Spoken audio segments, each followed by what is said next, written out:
ಬನ್ನಿ ಒಂದು ದೃಶ್ಯವನ್ನ ಕಲ್ಪಿಸ್ಕೊಳ್ಳೋಣ. ಕಫರ್ನೌಮ್ ಅಂತ ಒಂದು ಊರು, ಅಲ್ಲಿ ಒಂದು ಪ್ರಾರ್ಥನಾ ಮಂದಿರ.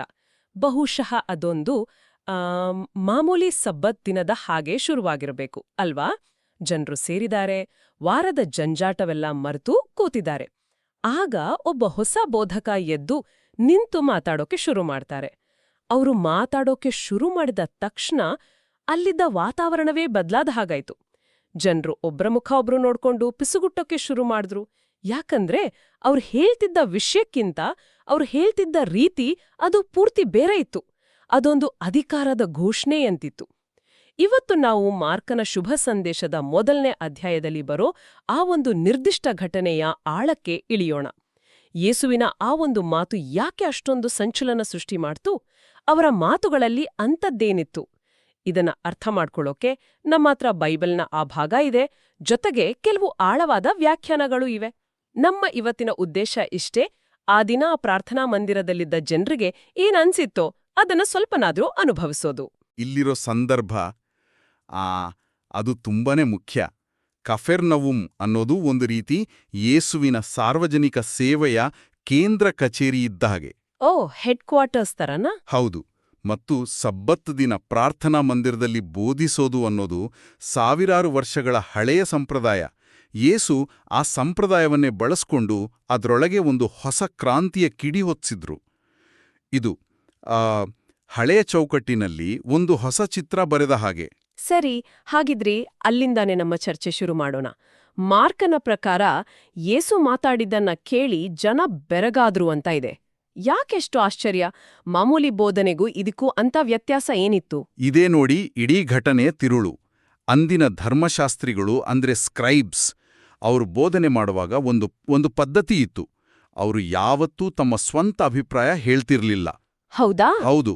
ಬದಲಿಗೆ ನಮ್ಮ ಹಿರಿಯ ಗುರುಗಳಾದ ರಾಬಿ ಹಿಲ್ಲೆಲ್ ಹೀಗೆ ಹೇಳಿದ್ದಾರೆ, ಅಥವಾ ಮಹಾನ್ ಗುರು ಶಮ್ಮಾಯಿಯವರ ವ್ಯಾಖ್ಯಾನದ ಪ್ರಕಾರ ಅಂತ ಬೇರೆಯವರ ಮಾತುಗಳನ್ನೇ ಉಲ್ಲೇಖಿಸಿ ಮಾತಾಡ್ತಿದ್ರು. ಒಂದ್ ನಿಮಿಷ, ಅಂದ್ರೆ ಅವರು ತಮ್ಮ ಸ್ವಂತ ಅನಿಸಿಕೆ ಹೇಳೋದೇ ಒಂದು ರೀತಿ ತಪ್ಪಾಗಿತ್ತಾ?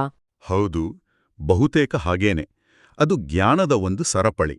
ತಮ್ಮ ಅಭಿಪ್ರಾಯ ಹೇಳೋದು ಅಹಂಕಾರದ ಲಕ್ಷಣ ಅಂತಾನೆ ಭಾವಿಸಲಾಗಿತ್ತು. ಅವರ ಅಧಿಕಾರ ಅವರು ಓದಿದ್ದ ಪುಸ್ತಕಗಳಲ್ಲಿ, ಅವರು ಕಲಿತಿದ್ದ ಪರಂಪರೆಯಲ್ಲಿ ಇತ್ತು. ಅವರು ಜ್ಞಾನದ ವಾಹಕಗಳು ಅಷ್ಟೇ, ಮೂಲ ಅಲ್ಲ. ಆದ್ರೆ ಯೇಸು ಬಂದಾಗ ಈ ಇಡೀ ಸಿಸ್ಟಮ್ನೇ ಅಲ್ಲಾಡಿಸ್ಬಿಟ್ರು. ಅವರು ಹಿರಿಯರು ಹೀಗೆ ಹೇಳಿದ್ದನ್ನು ನೀವು ಕೇಳಿದ್ದೀರಿ, ಆದ್ರೆ ನಾನು ನಿಮಗೆ ಹೇಳುವುದೇನೆಂದರೆ ಅಂತ ಮಾತಾಡಕ್ ಶುರು ಮಾಡಿದ್ರು. ವಾವ್, ಅದು ಕೇಳುಗರಿಗೆ ದೊಡ್ಡ ಶಾಕ್ ಆಗಿರಬೇಕಲ್ವಾ? ಈತ ಯಾರು ನಮ್ಮ ಸಾವಿರಾರು ವರ್ಷಗಳ ಪರಂಪರೆಗೆ ಸವಾಲ್ ಹಾಕೋಕೆ ಅಂತ ಅನಿಸಿರ್ಬೇಕು. ಖಂಡಿತ. ಅಲ್ಲಿಯೇ ಒಂದು ಅದ್ಭುತವಾದ ಗ್ರೀಕ್ ಪದದ ಪರಿಚಯ ಆಗತ್ತೆ. ಮಾರ್ಕ ಇಲ್ಲಿ ಎಕ್ಸೋಸಿಯಾ ಅನ್ನೋ ಪದ ಬಳಸ್ತಾನೆ. ಎಕ್ಸೋಸಿಯಾ? ನಾನೀ ಪದವೆಂದು ಕೇಳಿಲ್ಲ. ಅಂದ್ರೆ ಏನು? ಎಕ್ಸೋಸಿಯಾ ಅಂದ್ರೆ ಕೇವಲ ಅಧಿಕಾರ ಅಂತ ಭಾಷಾಂತರಿಸಿದ್ರೆ ಸಾಲದು. ಅದರ ಆಳವಾದ ಅರ್ಥ ಮೂಲ ಅಧಿಕಾರ. ಮೂಲ ಅಧಿಕಾರ ಅಂದ್ರೆ ಬೇರೆಯವರಿಂದ ಪಡೆದ ಅಧಿಕಾರ ಅಲ್ಲ. ಡಿಗ್ರಿ ಮಾಡಿ ಪರೀಕ್ಷೆ ಪಾಸ್ ಮಾಡಿ ಸಿಕ್ಕ ಅಧಿಕಾರ ಅಲ್ಲ. ಇದು ಹುಟ್ಟಿನಿಂದಲೇ ಸಹಜವಾಗಿ ಬಂದಿರುವ ಅಧಿಕಾರ. ಇದನ್ನ ಹೀಗೆ ಹೋಲಿಸಬಹುದು. ಒಬ್ಬ ಮ್ಯಾನೇಜರ್ಗೆ ಕಂಪನಿ ಒಂದು ಅಧಿಕಾರ ಕೊಟ್ಟಿರುತ್ತೆ. ಆದರೆ ಒಬ್ಬ ನಿಜವಾದ ನಾಯಕನಿಗೆ ಜನರು ತಾಮಾಗೆ ಅಧಿಕಾರ ಕೊಡ್ತಾರೆ, ಅವರ ವ್ಯಕ್ತಿತ್ವ ನೋಡಿ. ಸರಿ ಸರಿ. ಯೇಸುವಿನ ಅಧಿಕಾರ ಎರಡನೇ ತರದ್ದು. ಅದು ಅವರಲ್ಲೇ ಇತ್ತು. ಧರ್ಮಶಾಸ್ತ್ರಿಗಳ ಅಧಿಕಾರ ಲೈಬ್ರರಿಯಲ್ಲಿತ್ತು. ಯೇಸುವಿನ ಅಧಿಕಾರ ಅವರ ವ್ಯಕ್ತಿತ್ವದಲ್ಲಿತ್ತು. ನಿಖರವಾಗಿ. ಇದು ತುಂಬಾನೇ ಕುತೂಹಲಕಾರಿ. ಅಂದ್ರೆ ಅವರ ಮಾತಿನ ಶೈಲಿಯೇ ಒಂದು ದೊಡ್ಡ ಸಂದೇಶವಾಗಿತ್ತು. ಆದ್ರೆ ಕಥೆ ಅಲ್ಲಿಗೆ ನಿಲ್ಲಿಲ್ಲ ಅಲ್ವಾ? ಯಾಕಂದ್ರೆ ಮುಂದಿನ ಘಟನೆಯೇ ಎಲ್ಲರನ್ನೂ ಬೆಚ್ಚಿ ಬೀಳಿಸಿದ್ದು. ಹೌದು. ಯೇಸು ಹೀಗೆ ಅಧಿಕಾರದಿಂದ ಬೋಧಿಸ್ತಿರುವಾಗ್ಲೇ ಆ ಗುಂಪಿನಲ್ಲಿದ್ದ ಒಬ್ಬ ವ್ಯಕ್ತಿ ಇದ್ದಕ್ಕಿದ್ದಾಗೆ ಕಿರುಚಲು ಶುರು ಮಾಡ್ತಾನೆ. ಅವನಲ್ಲಿದ್ದ ಒಂದು ಅಶುದ್ಧ ಆತ್ಮ ಮಾತಾಡತ್ತೆ. ಅದರ ಮಾತುಗಳನ್ನ ಕೇಳಿದ್ರೆ ಮೈ ಜುಮ್ ಅನ್ನುತ್ತೆ, ಗೊತ್ತಾ? ಹೌದು, ಅದು ಹೇಳುತ್ತೆ, ನಜ್ರೇತಿನ ಯೇಸುವೆ, ನಿಮ್ಗೇಕೆ ನಮ್ಮ ಗೊಡವೆ? ನಮ್ಮನ್ನು ನಾಶ ಮಾಡ್ಲಿಕ್ಕೆ ಬಂದೆಯಾ? ನೀನು ಯಾರೆಂದು ನನಗೆ ಗೊತ್ತು. ನೀನು ದೇವರಿಂದ ಬಂದ ಪರಮಪೂಜ್ಯನು. ಇಲ್ಲಿರೋ ವಿಪರ್ಯಾಸ ನೋಡಿ. ಯೇಸು ಯಾರು ಅಂತ ಅವರ ಶಿಷ್ಯರಿಗೆ ಇನ್ನೂ ಪೂರ್ತಿಯಾಗಿ ಅರ್ಥ ಆಗಿಲ್ಲ. ಅವರಿನ್ನೂ ಗೊಂದಲದಲ್ಲಿದ್ದಾರೆ. ಹೌದು ಹೌದು. ಆದ್ರೆ ಒಂದು ದೆವ್ವಕ್ಕೆ ಅವರ ನಿಜವಾದ ಸ್ವರೂಪದ ಬಗ್ಗೆ ಸ್ಪಷ್ಟವಾದ ಅರಿವಿದೆ. ಇದು ಮನುಷ್ಯರ ಆಧ್ಯಾತ್ಮಿಕ ಕುರುಡುತನವನ್ನು ತೋರಿಸ್ತಾ? ಅತ್ಯುತ್ತಮವಾದ ಪ್ರಶ್ನೆ. ಈ ವಿಷಯದ ಬಗ್ಗೆ ಇರುವ ವಿಶ್ಲೇಷಣೆ ಇದೇ ಅಂಶವನ್ನು ಎತ್ತಿ ತೋರಿಸ್ತದೆ. ದುಷ್ಟಶಕ್ತಿಗಳಿಗೆ ದೈವಿಕತೆಯ ಪರಿಚಯ ಬೇಗ ಆಗುತ್ತೆ. ಯಾಕಂದ್ರೆ ಅವೆರಡು ಒಂದಕ್ಕೊಂದು ವಿರುದ್ಧ. ಬೆಳಕು ಬಂದಾಗ ಕತ್ತಲೆಗೆ ಅದರ ಅರಿವು ತಕ್ಷಣ ಆಗುತ್ತೆ ಅನ್ನೋ ಹಾಗೆ. ಅದೇನೇ. ಆದ್ರೆ ಇಲ್ಲಿ ಗಮನಿಸ್ಬೇಕಾದ ವಿಷಯ ಅಂದ್ರೆ ಆ ದೆವ್ವದ ಗುರ್ತಿಸುವಿಕೆ ಭಕ್ತಿಯಿಂದ ಬಂದಿದ್ದಲ್ಲ. ಹೌದು, ಅದರ ಧ್ವನಿಯಲ್ಲಿ ಭಯ ಇತ್ತೇ ಹೊರತು ಗೌರವ ಇರಲಿಲ್ಲ. ನಿಮಗೇಕೆ ನಮ್ಮ ಗೊಡವೆ ಅನ್ನೋ ಮಾತಲ್ಲೇ ದಯವಿಟ್ಟು ನಮ್ಮನ್ನು ಬಿಟ್ಟುಬಿಡಿ ಅನ್ನೋ ಬೇಡಿಕೆ ಅಡಗಿದೆ. ನಿಖರವಾಗಿ ಅದು ಭಯದಿಂದ ಬಂದ ಒಪ್ಪಿಗೆ. ತನ್ನ ಅಧಿಕಾರದ ಸಾಮ್ರಾಜ್ಯಕ್ಕೆ ಈಗ ಅಪಾಯ ಬಂದಿದೆ ಅನ್ನೋ ಅರಿವು ಅದಕ್ಕಿತ್ತು. ಒಂದು ರೀತಿ ಅದು ಯೇಸುವಿನ ಹೆಸರನ್ನ ಕೂಗಿ ಹೇಳಿ ಪರಿಸ್ಥಿತಿಯನ್ನ ತನ್ನ ಹಿಡಿತಕ್ಕೆ ತೆಗೆದುಕೊಳ್ಳೋಕೆ ಪ್ರಯತ್ನ ಮಾಡ್ತಿತ್ತು. ಅಂದಿನ ಕಾಲದಲ್ಲಿ ಒಬ್ಬರ ನಿಜವಾದ ಹೆಸರನ್ನ ತಿಳಿದುಕೊಂಡ್ರೆ ಅವರ ಮೇಲೆ ಅಧಿಕಾರ ಸಿಗುತ್ತೆ ಅನ್ನೋ ನಂಬಿಕೆಯಿತ್ತು. ಓ ಹಾಗಾ? ಅಂದ್ರೆ ಅದು ಯೇಸುವಿನ ಮೇಲೆ ಒಂದು ರೀತಿಯ ಹಿಡಿತ ಸಾಧಿಸೋಕೆ ಪ್ರಯತ್ನ ಪಡ್ತಿತ್ತು. ಆದ್ರೆ ಯೇಸುವಿನ ಪ್ರತಿಕ್ರಿಯೆ ಅದಕ್ಕೆ ಅವಕಾಶನೇ ಕೊಡ್ಲಿಲ್ಲ. ಅವರು ಆ ದೇವದ ಹೊಗಳಿಕೆಯನ್ನಾಗಲಿ ಸಾಕ್ಷಿಯನ್ನಾಗಲಿ ಒಪ್ಕೊಳ್ಳಿಲ್ಲ. ಬದಲಿಗೆ ಕೇವಲ 2 ಆಜ್ಞೆ: ಸುಮ್ಮನಿರು, ಇವನನ್ನು ಬಿಟ್ಟು ತೊಲಗು. ಎಷ್ಟು ಕರಾರು ವಾಕ್, ಎಷ್ಟು ಶಕ್ತಿಯುತ! ಆ ಸುಮ್ಮನಿರು ಅನ್ನೋ ಆಜ್ಞೆ ಇದೆಯಲ್ಲ, ಅದು ತುಂಬಾನೇ ಮಹತ್ವದ್ದು. ನಾವು ಪರಿಶೀಲಿಸಿದ ವ್ಯಾಖ್ಯಾನದಲ್ಲಿ ಇದರ ಬಗ್ಗೆ ಒಂದು ಆಳವಾದ ಒಳನೋಟ ಸಿಗುತ್ತೆ. ಸತ್ಯಕ್ಕೆ ಸುಳ್ಳಿನ ಪ್ರಮಾಣಪತ್ರ ಬೇಕಾಗಿಲ್ಲ ಅನ್ನೋದು ಯೇಸುವಿನ ನಿಲುವು. ಅರ್ಥಾಯ್ತು. ದೈವಿಕ ಸತ್ಯ ತನ್ನ ಸ್ವಂತ ಕಾಲಿನ ಮೇಲೆ ನಿಲ್ಲುತ್ತೆ. ಅದಕ್ಕೆ ದುಷ್ಟಶಕ್ತಿಯಿಂದಾಗಲಿ ಬೇರೆ ಯಾರಿಂದಾಗಲಿ ಸರ್ಟಿಫಿಕೇಟ್ ಬೇಕಾಗಿಲ್ಲ. ಆ ದೆವ್ವವನ್ನು ಸುಮ್ಮನಿರಿಸೋ ಮೂಲಕ ಯೇಸು ಆ ಇಡೀ ಸನ್ನಿವೇಶದ ನಿಯಂತ್ರಣವನ್ನು ತಮ್ಮ ಕೈಗೆ ತೆಗೆದುಕೊಳ್ತಾರೆ. ಯಾರು ಮಾತಾಡಬೇಕು, ಯಾರು ಸುಮ್ಮನಿರಬೇಕು ಅನ್ನೋದನ್ನ ತಾವೇ ನಿರ್ಧರಿಸ್ತಾರೆ. ನಂತರದ ದೃಶ್ಯವಂತೂ ಸಿನಿಮೀಯವಾಗಿದೆ. ದೆವ್ವವು ಆ ಮನುಷ್ಯನನ್ನು ಒದ್ದಾಡಿಸಿ ಗಟ್ಟಿಯಾಗಿ ಚೀರುತ್ತಾ ಅವನನ್ನು ಬಿಟ್ಟು ಹೋಯಿತು ಅಂತ ಮಾರ್ಕ್ ಬರಿತಾನೆ. ಅಲ್ಲಿ ಕೂತಿದ್ದ ಜನರ ಸ್ಥಿತಿಯನ್ನೊಮ್ಮೆ ಊಹಿಸಿಕೊಳ್ಳಿ. ಹೌದು, ಅವರು ಮೊದಲು ಮಾತಿನ ಅಧಿಕಾರಕ್ಕೆ ಬೆರಗಾಗಿದ್ರು. ಈಗ ಕೃತಿಯ ಅಧಿಕಾರಕ್ಕೆ ಬೆಚ್ಚಿಬಿದ್ದಿದ್ದಾರೆ. ಖಂಡಿತ. ಅವರ ಪ್ರತಿಕ್ರಿಯೆ ಅದನ್ನೇ ಹೇಳುತ್ತೆ. ಅವರೆಲ್ಲರೂ ಆಶ್ಚರ್ಯಚಕಿತರಾದ್ರು. ಅವರ ಮಾತುಗಳೇ ಹೀಗಿದ್ವು: ಇದೇನಿದು? ಇದೊಂದು ಹೊಸ ಬೋಧನೆ, ಅಧಿಕಾರದಿಂದ ಕೂಡಿದ್ದು. ಈತನು ಅಶುದ್ಧಾತ್ಮಗಳಿಗೂ ಆಜ್ಞಾಪಿಸುತ್ತಾನಲ್ಲ, ಅವು ಇವನಿಗೆ ಅಧೀನವಾಗುತ್ತವಲ್ಲ. ಅಲ್ಲಿಯವರೆಗೆ ಅವರು ಮಾತುಗಳನ್ನಷ್ಟೇ ಕೇಳಿದ್ರು. ಈಗ ಆ ಮಾತಿಗಿರೋ ಶಕ್ತಿಯನ್ನ ಕಣ್ಣಾರೆ ಕಂಡ್ರು. ಹೌದು. ಇಲ್ಲಿಂದಲೇ ನಾವು ಈ ಘಟನೆಯನ್ನು ಇವತ್ತಿನ ನಮ್ಮ ಜೀವನಕ್ಕೆ ತಂದುಕೊಳ್ಬಹುದು ಅನ್ಸತ್ತೆ. ಮೊದಲನೇ ವಿಷಯ, ವಾಕ್ಯದ ಶಕ್ತಿ. ಇವತ್ತು ನಾವು ದಿನಕ್ಕೆ ಸಾವಿರಾರು ಪದಗಳನ್ನು ಕೇಳ್ತೀವಿ, ಓದ್ತೀವಿ.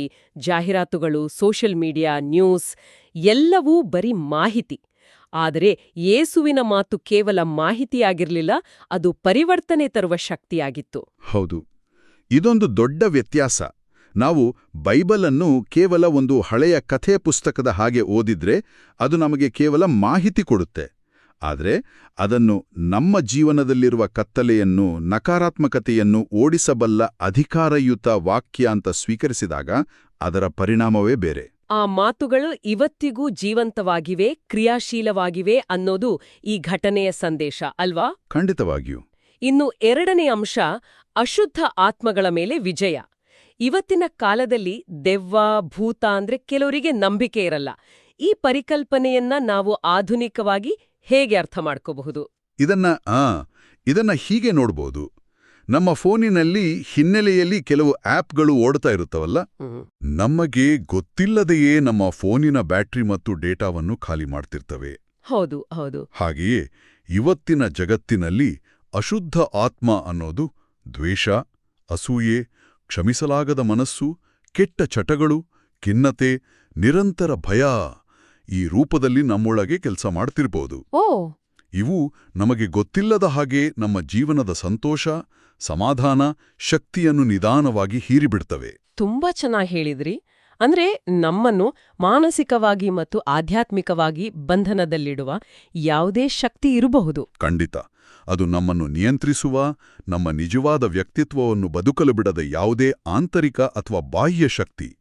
ಈ ಕಥೆ ಕೊಡುವ ಭರವಸೆ ಏನು ಅಂದ್ರೆ, ಯೇಸುವಿನ ಅಧಿಕಾರಯುತ ಮಾತು ಆ ಎಲ್ಲಾ ಬಂಧನಗಳನ್ನು ಮುರಿಯಬಲ್ಲವು. ಆ ವ್ಯಕ್ತಿಯನ್ನು ಕ್ಷಣ ಮಾತ್ರದಲ್ಲಿ ಬಿಡುಗಡೆ ಮಾಡಿದ ಶಕ್ತಿ ಇವತ್ತು ನಮ್ಮ ಜೀವನದ ಆಂತರಿಕ ಸಂಕೋಲೆಗಳನ್ನು ಕತ್ತರಿಸಬಲ್ಲದು ಅನ್ನೋದು ಇದರ ತಿರುಳು. ಹೌದು. ಇನ್ನೂ ಮೂರನೇ ಮತ್ತು ಬಹುಶಃ ಅತಿ ಮುಖ್ಯವಾದ ಅಂಶ, ವಿಸ್ಮಯದಿಂದ ವಿಶ್ವಾಸದ ಕಡೆಗೆ ಸಾಗುವುದು. ಅಲ್ಲಿ ನೆರೆದಿದ್ದ ಜನ ಆಶ್ಚರ್ಯಪಟ್ರು. ಆದ್ರೆ ಅದಷ್ಟೇ ಸಾಕೆ? ಇಲ್ಲ, ಖಂಡಿತ ಸಾಲ್ದು. ಇದು ಅತ್ಯಂತ ನಿರ್ಣಾಯಕ ಹಂತ. ಆಶ್ಚರ್ಯಪಡುವುದು, ವಿಸ್ಮಯಗೊಳ್ಳುವುದು ಒಳ್ಳೆಯದೇ, ಆದರೆ ಅದು ಆರಂಭ ಮಾತ್ರ. ದೇವರ ಕಾರ್ಯಗಳನ್ನು ನೋಡಿ ವಾವ್, ಅದ್ಭುತ ಅನ್ನೋದು ಸುಲಭ. ಆದರೆ ಅಲ್ಲಿಯೇ ನಿಂತುಬಿಟ್ರೆ ನಾವು ಕೇವಲ ಪ್ರೇಕ್ಷಕರಾಗಷ್ಟೇ ಉಳಿತೇವೆ. ಆ ಆಶ್ಚರ್ಯ ನಮ್ಮನ್ನು ಮುಂದಿನ ಹೆಜ್ಜೆಗೆ, ಅಂದ್ರೆ ವಿಶ್ವಾಸ ಮತ್ತು ಬದ್ಧತೆಯ ಕಡೆಗೆ ನಡೆಸಬೇಕು. ಇದನ್ನ ಹೀಗೆ ಹೇಳ್ಬೋದಾ?